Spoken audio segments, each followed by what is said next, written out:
Hello everyone, आज के इस वीडियो में हम पढ़ने वाले हैं क्लास 12 फिजिक्स का दूसरे चैप्टर का बहुत ही इम्पोर्टेंट टॉपिक जो है समांतर प्लेट संधारित्रों की धारिता का व्यंजक ज्ञात करना है।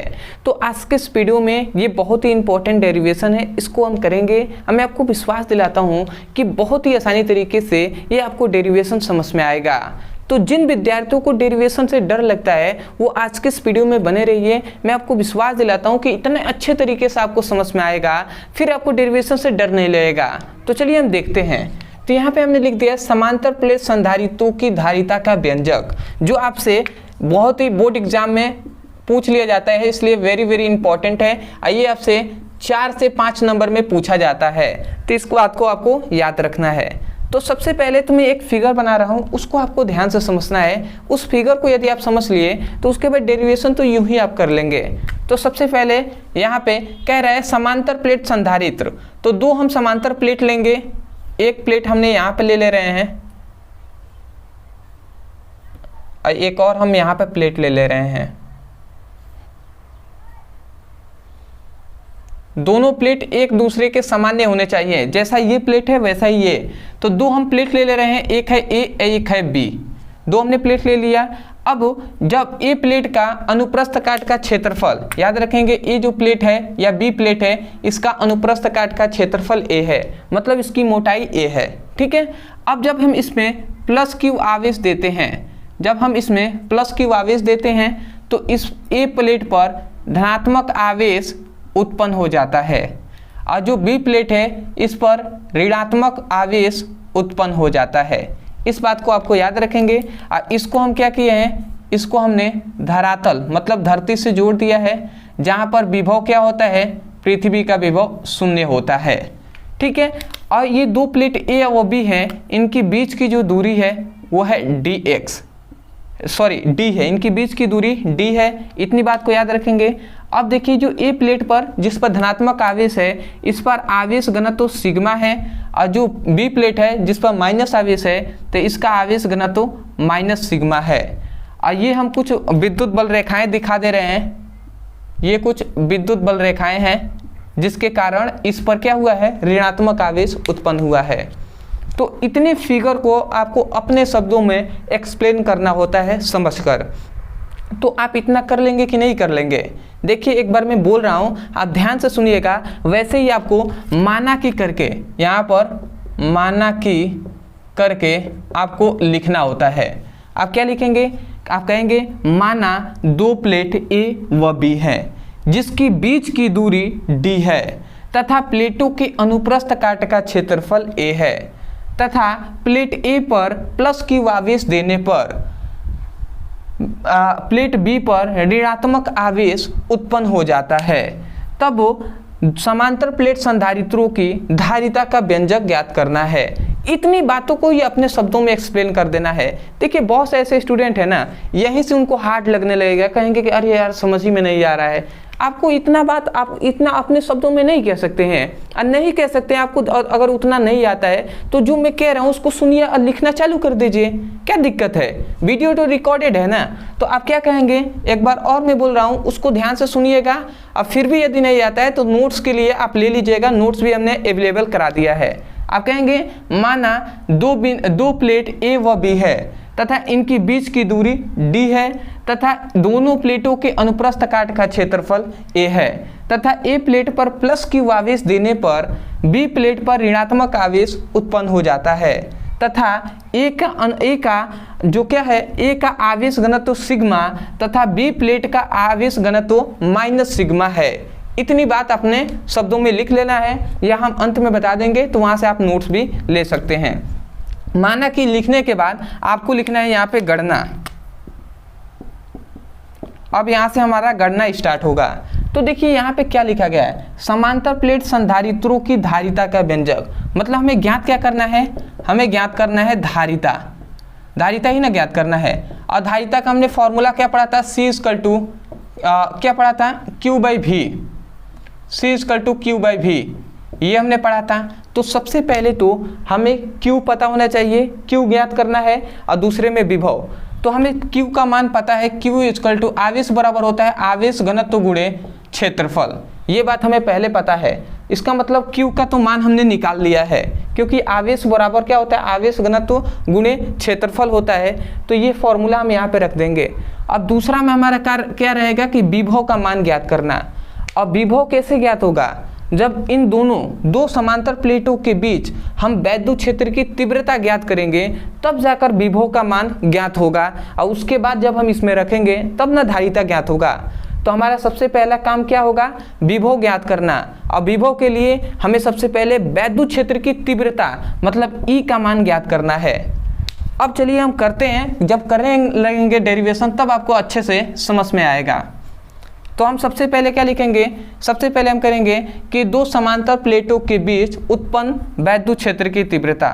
सबसे पहले हम लिखेंगे दो समांतर प्लेटों के बीच उत्पन्न वैद्युत क्षेत्र की तीव्रता।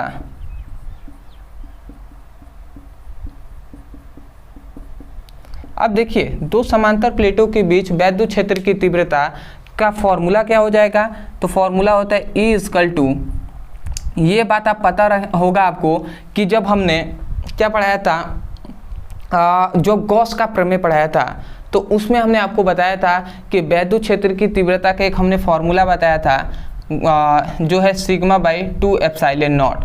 ये हमने पढ़ाया था आपको।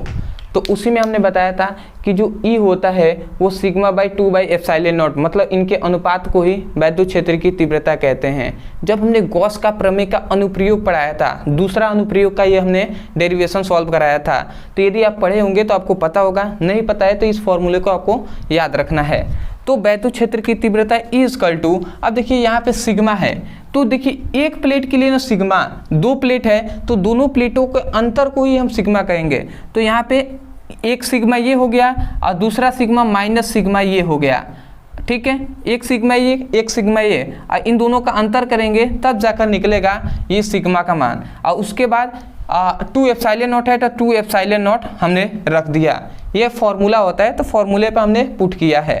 अब देखिए यहाँ पे E इक्वल टू हम क्या लिखेंगे, अब देखिए ये सिग्मा हो गया, माइनस माइनस प्लस हो जाएगा और plus sigma by 2 epsilon not हो जाएगा, होगा कि नहीं। अब देखिए यदि हम इसको सॉल्व करें तो 2 सिग्मा बाई 2 एप्सिलॉन नॉट हो जाएगा, और ये 2 से 2 कैंसिल हो जाएगा। तो यहाँ से E का क्या मान निकला, यहाँ से E का जो मान निकला, यहाँ से जो E का मान निकला वो क्या निकला, सिग्मा बाई एप्सिलॉन नॉट, ये मान निकला।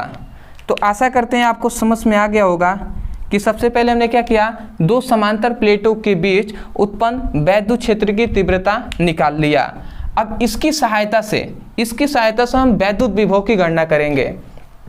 तो अब हम लिखते हैं कि दो समांतर प्लेटों के बीच उत्पन्न वैद्युत विभव। तो यहाँ पे लिखेंगे दो समांतर प्लेटों के बीच उत्पन्न विभव। अब विभव का फॉर्मूला V इक्वल टू क्या लिखेंगे, E इंटू क्या लिखेंगे, D लिखेंगे। अब आप कहेंगे भैया विभव का फॉर्मूला अभी आपने पढ़ाया था, V इक्वल टू आपने कहा कि W बाई Q होता है, ये तो विभव का फॉर्मूला होता है, परंतु आप कह रहे हैं V equal to E into D। बिल्कुल हम यही कह रहे हैं। क्यों कह रहे हैं, क्योंकि हम जानते हैं कि जो V होता है, सब हमने पीछे पढ़ाया हुआ है, जो विभव होता है वो कार्य के बराबर होता है। और हम ये भी बात जानते हैं कि जो वैद्युत क्षेत्र की तीव्रता होती है वो बल के बराबर होती है। ये दो बात हम जानते हैं, ठीक है। जो V होता है वो W के बराबर और जो E होता है वो F के बराबर होता है। और हम जानते हैं कार्य बराबर क्या होता है, बल गुणे विस्थापन होता है। तो विस्थापन यहाँ पे क्या है, दूरी तो विस्थापन है ना, तो यहाँ पे D है तो वही हमने D लिख दिया। अब आप थोड़ा सा सोचिए कि ये W के जगह पर W V के बराबर होता है, तो W के जगह पर हम V लिख सकते हैं कि नहीं, और ये F के जगह पर हम E लिख सकते हैं, और ये D दूरी है तो D हमने लिख दिया। अब देखिए आप बताइए, यही तो हमने यहाँ पे लिखा है ना, यही तो लिखा है V equal to E into D, तो वही बात हमने यहाँ पर लिखा हुआ है। मतलब जो कार्य है वही तो विभव है ना, तो वही हमने लिख दिया है। आशा करते हैं आप समझ रहे होंगे। देखिए हम डायरेक्ट लिखते हैं बट बेसिक जो होता है वो हम बता देते हैं, क्योंकि बहुत से ऐसे स्टूडेंट हैं जिनको बीच से ऐसे बताया जाए तो उनको समझ में नहीं आएगा कि कहाँ से कहाँ फॉर्मूला आ जा रहा है। इसीलिए कहा जाता है कि कभी भी बेसिक से पढ़ाई करना चाहिए। और दूसरा, प्लेलिस्ट के अनुसार, मैं हमेशा कहता हूँ कि प्लेलिस्ट के अनुसार पढ़ाई कीजिए। हम तो बेसिक से आपको पढ़ाई करा रहे हैं ना, तो वहाँ से जाकर सभी इंपॉर्टेंट केवल क्वेश्चन को भी पढ़ेंगे, तब भी ये सभी फॉर्मूले आपको मिल जाएंगे। तो आगे हम हल करते हैं आपको। तो देखिए v इक्वल टू, अब देखिए यहाँ पे e है, तो e का मान हम यहाँ से पुटअप करेंगे तो सिग्मा बाई एप्सिलॉन नॉट हो जाएगा।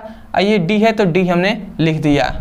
तो यहाँ से हमें क्या पता चल गया, यहाँ से हमें दो समांतर प्लेटों के बीच उत्पन्न विभव की गणना हमने कर लिया। तब जब विभव का मान हमें पता चल ही गया और Q का मान हमें पता है, तो अब धारिता ज्ञात करेंगे। तो अब हम क्या लिखेंगे, दो समांतर प्लेटों के बीच उत्पन्न धारिता। तो अब लिखेंगे समांतर प्लेटों के बीच, समांतर प्लेटों के बीच उत्पन्न धारिता। धारिता का फॉर्मूला हम जानते हैं C equal to Q by V होता है, तो ये हमने लिख दिया। अब देखिए C इक्वल टू Q का मान, Q बराबर हम जानते हैं, Q बराबर क्या होता है, सिग्मा बाई A होता है, मतलब आवेश घनत्व गुणे क्षेत्रफल होता है। और इसका अनुप्रस्थ काट का क्षेत्रफल A है, तो A से हमने गुणा करा दिया। तो सिंपल वे में Q की जगह पर सिग्मा इंटू A लिख देंगे, ये हमने लिख दिया। अब V का मान हम यहाँ से पुटअप करेंगे तो सिग्मा इंटू एप्सिलॉन नॉट, और ये D है तो हमने D लिख दिया। अब आप ध्यान से समझेंगे, इस सिग्मा से ये सिग्मा कैंसिल हो जाएगा। अब ये वाला जो है इस एप्सिलॉन नॉट, ये जाकर A में गुणा करा देगा, तो यहाँ से हमें मिलेगा C equal to A epsilon not into D। तो यहाँ से हमें धारिता का मान पता चल गया, जो है C equal to A epsilon not into D होता है। और ये आपका प्रूफ हो गया। तो ये फॉर्मूला जो मिला यही है समांतर प्लेट संधारित्रों की धारिता का व्यंजक। तो आशा करते हैं आप समझ गए होंगे। और ये तो जो था, ये दोनों प्लेट वायु या निर्वात में थे, इनके बीच वायु या निर्वात था, परंतु इनके बीच यदि परावैद्युत पदार्थ हो, मतलब दो समांतर प्लेटों के बीच यदि परावैद्युत पदार्थ हो, तो वहाँ पे जो फॉर्मूला होगा, वहाँ पे मतलब यदि परावैद्युत, ये आप याद रखेंगे, दो समांतर प्लेटों के बीच यदि परावैद्युत पदार्थ हो, तो वहाँ पे C इक्वल टू केवल फॉर्मूला हो जाएगा A epsilon not into K by D। बस यहाँ पे K एक जुड़ जाएगा, K इसका संकेत है, तो परावैद्युत पदार्थ है इसके अंदर, ये इसका संकेत है। तो ये भी फॉर्मूले याद रखेंगे, और जब ये परावैद्युत पदार्थ हो तो ये फॉर्मूला याद रखेंगे। आशा करते हैं आप समझ गए होंगे। देखिए इसमें क्या था, डेरिवेशन में क्या था, हमने सिंपल वे में क्या गणना किया है, सबसे पहले हमने E की गणना कर लिया है, और उसके बाद हमने V की गणना किया है। अब मान हमने पुटअप किया है, आपका निकल गया है। तो आशा करते हैं आपको समझ में आ गया होगा। कभी भी स्टेप बाय स्टेप हमें क्या करना है ये आपको ध्यान रखना है। सबसे पहले वैद्युत क्षेत्र की तीव्रता ज्ञात करना है, दूसरे में विभव ज्ञात करना है, और उसके बाद यहाँ पे मान रखना है, आपका प्रूफ हो जाएगा। तो आशा करते हैं आप समझ गए होंगे। अदरवाइज यदि समझ में आया है तो हमें कमेंट सेक्शन में बता दीजिएगा कि आपको वीडियो कैसा लगा। दूसरी बात, यदि आप भी क्लास 12th का फिजिक्स और केमिस्ट्री का सीरियस होकर पढ़ाई करना चाहते हैं, तो आप जाइए हमारे मेन चैनल जिसका नाम है ब्रदर सर, उस पे जाएंगे, वहाँ पे फिजिक्स और केमिस्ट्री का सीरियस होकर पूरा फिजिक्स और केमिस्ट्री का बेसिक से सभी इंपॉर्टेंट क्वेश्चन को, सभी आपको टॉपिक पढ़ाए जा रहे हैं जो आपके बोर्ड एग्जाम में पूछे जाते हैं, सभी चैप्टर वाइज पढ़ाया जा रहा है, चाहे वो फिजिक्स का हो, केमिस्ट्री का हो, सभी न्यूमेरिकल आपको कराया जा रहा है, सभी चैप्टर का फॉर्मूला आपको बताया जा रहा है, कैसे आपको पढ़ाई करना है, क्या टाइम टेबल रहेगा, कैसे आपको अच्छे नंबर से पास हो सकते हैं 2 घंटा 4 घंटा ही पढ़कर। तो ये सब कुछ हमने बताया है, अब बता रहे हैं उस पर, तो आप जाइए उस चैनल से ज्वाइंट हो जाइए और वहां से आपको पढ़ाई करना है। दूसरी बात, यदि आपको नोट्स चाहिए तो पूरे फिजिक्स का नोट्स हमने खुद अपने हैंड राइटिंग से बनाया हुआ है, तो ओनली आपको 69 रुपये में, ओनली आपको 69 रुपये में पूरे फिजिक्स का नोट्स दिया जा रहा है। तो आप लेना चाहते हैं तो नीचे दिए गए नंबर पर मैसेज करके भी आप नोट्स ले सकते हैं। और जिन विद्यार्थियों के पास अगर लगता है कि ओनली 69 रुपये भी नहीं है, मैं उनसे हाथ जोड़ कर कहना चाहूँगा, चलिए आपको नहीं है तो कोई दिक्कत नहीं, आप थोड़ा सा मेहनत कर लीजिए, क्या दिक्कत है। मैं आपको बोल रहा हूँ तो वैसे ही आप बोल कर ही सुनिए, उसको लिखिए, उसके बाद ये इसमें क्या है, इसको आपको यहाँ तक लिख देना है। और जो उनके पास पैसे हैं वो नोट्स ले सकते हैं, बहुत ही कम हमने रखा हुआ है, ओनली 14 चैप्टर, आपको पता है आपके पूरे 14 चैप्टर हैं। यदि हम पर चैप्टर देखें तो 4 से 5 रुपये आपका पड़ रहा है, इससे सस्ता क्या हो सकता था। तो आप मैसेज करके हमारी टीम से मांगेंगे आपको नोट्स, तो आपको नोट्स दे दिया जाएगा, तो वहाँ से उसको बेहतर तरीके से पढ़ाई कर सकते हैं। यहाँ से वीडियो देखकर आप उससे जाकर नोट्स भी अपना बनाइएगा और स्वयं का नोट्स बनाना है। तो चलिए दोस्तों, आज के लिए इतना ही, मिलते हैं एक बेहतरीन टॉपिक के साथ, तब तक के लिए धन्यवाद। जय हिंद, जय भारत।